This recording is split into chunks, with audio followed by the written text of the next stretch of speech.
In this video, I'm going to be going over a beautiful manuscript that dates all the way back to the 12th century, and you'll want to watch the full video to see what exactly this manuscript looks like, because it has this really interesting and stunning artwork on there that is really unique and really cool to see for Bibles and manuscripts from this time period. And also enjoy this dramatized version of a story about a monk who lived during this time period and location that this particular manuscript was produced in.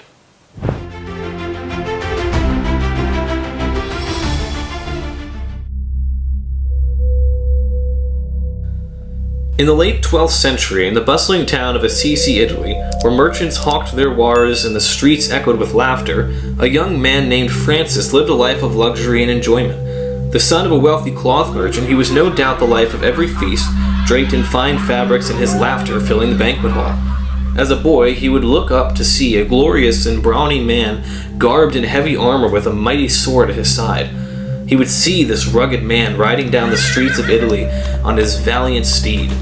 Being the young lad he was, he dreamed of glory on the battlefield, of knighthood and honor. Of course, a dream that many young men have growing up. But fate had yet other plans. He did indeed achieve this dream. Yet one fateful day, clad in shining armor, Francis marched to war, only to be captured and thrown into a cold, dark cell. Days turned into months, and the once carefree youth was left with nothing but his thoughts. It was here, in the silence, that the cracks of his gilded world began to show. Is this all I'm meant to do with my life? He contemplated in his lonely mind. And so his wait in the cold and damp cell continued. When he was finally released about a year later, Francis returned home, not as a triumphant knight he had imagined, but as a man haunted by something much deeper. One afternoon, while walking in the countryside, he stumbled upon the ruined church of San Damiano. With its walls crumbled and its altar abandoned, his curiosity got the better of him. Francis stepped inside, his heart heavy. He knelt to pray, and a voice, gentle yet commanding, filled the air. "Francis, rebuild my church, which you see is falling into ruin." Trembling, he opened his eyes. The crucifix before him seemed alive, the eyes of Christ gazing into his very soul. Francis took the words literally. He sold his father's precious cloth to buy stones and began repairing the church with his own hands.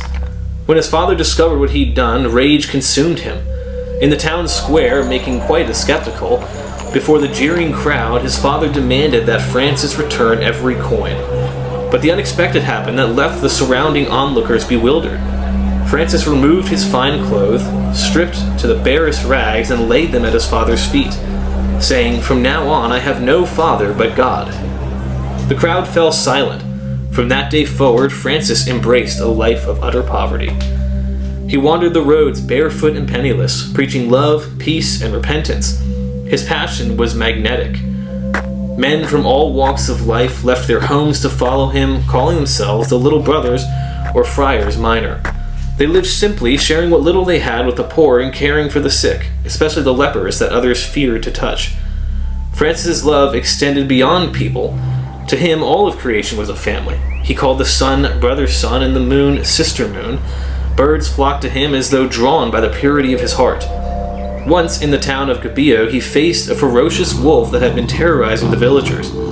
Instead of fear, Francis approached it with compassion. "Brother Wolf, why do you harm these people?" he asked. The wolf bowed its head as though it understood.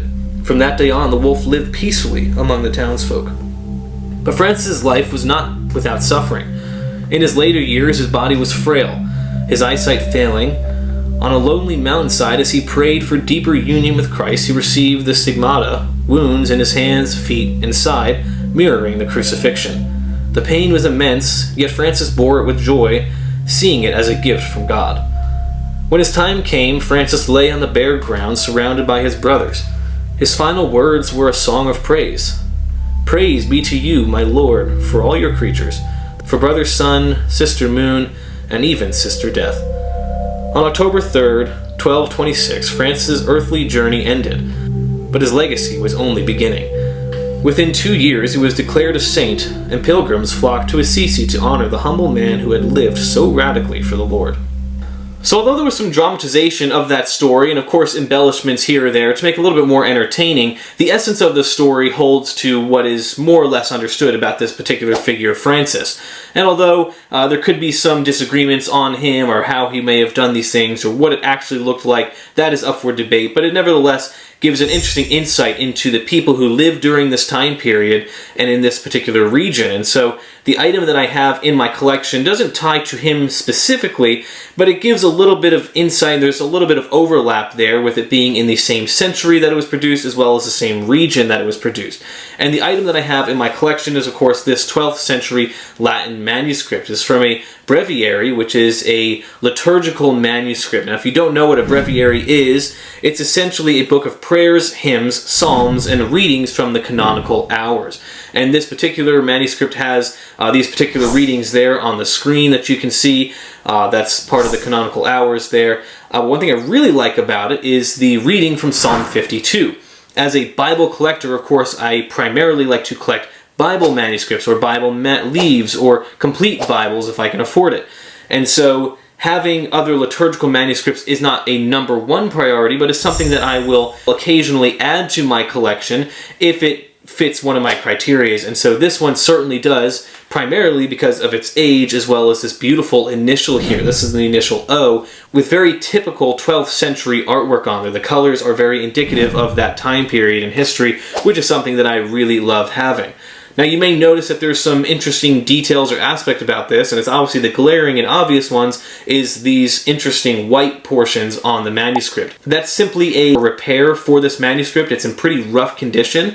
It was at one point torn down the middle here, and so it was been taped with some kind of adhering material to be put back together. There's what appears to be a modern type of vellum. It definitely doesn't feel like paper, although it could be, but it was actually repaired quite nicely. For this type of work. I've had other items that have been attempted to be repaired and it's just not good at all. This one's actually quite impressive. So it's held its integrity fairly well. If you have an issue with me not using gloves, check out the description. I have a little bit of information about why I don't wear gloves in there. But it's really just amazing items to have. I love adding them into my collection, and so when I saw this one, I couldn't help but add it because of that beautiful artwork on there. And again, that Psalm 52 reading is certainly a cool detail about this. Now this was produced in what we believe to be Tuscany. It is certainly produced in Italy, and very possibly produced in Tuscany, Italy, during the mid to late 12th century. The script on here is in late Carolingian minuscule. That's the time period where we're kind of switching away from Carolingian, moving into that more Gothic script that we see is very prominent during the 13th century. Really an amazing item. It's got some pretty good provenance on this one before who owned it. And so having this in my collection has been quite a pleasure and an enjoyment. Of course, subscribe to the YouTube channel, like the video, check out my other videos. You can see a lot more interesting content, different types of topics where I talk about different Bibles or different aspects of them, their historical background, or more of a study into it. There's a wide range of things you can check out. You can also watch the YouTube Shorts. I upload those every other day, and I talk about different Bible stories or historical events, and I try and tie them as best I can into a particular item that I have to showcase there. So of course check those out and stick around for those close-up shots, and I'll see you guys in the next video.